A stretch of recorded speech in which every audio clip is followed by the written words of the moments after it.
And is the UN just proven to be a completely toothless organisation? I think it's quite a paper tiger, quite honestly. Talks a great deal. It's a wonderful talk shop. But when it actually comes to effective action, it can be remarkably toothless. Now, I'm not saying it's utterly useless. You have such things as UN sanctions. You can occasionally get something out of them.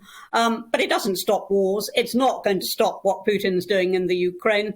It didn't stop China ratting on all its agreements over Hong Kong and suppressing democracy there.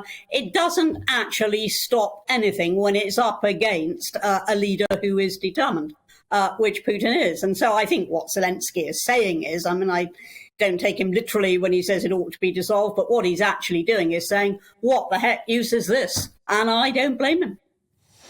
And Anne, what do you think of Zelensky's ongoing tour? Is it losing effectiveness? Does he need to take another approach?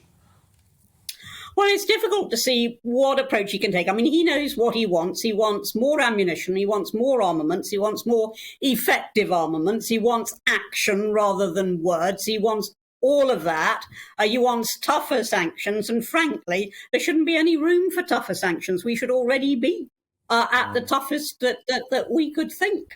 It's the only way to deal with the threat that is coming from Russia at the moment. So I think what he's saying is right. You ask if he's losing effectiveness.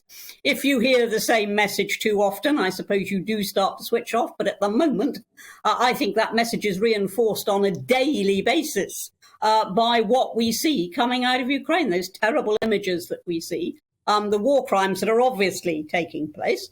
We can actually see that, and therefore that does give effect to his message. So I just hope somebody listens. But there isn't actually that much sign. Everybody's talking. Everybody's talking very big.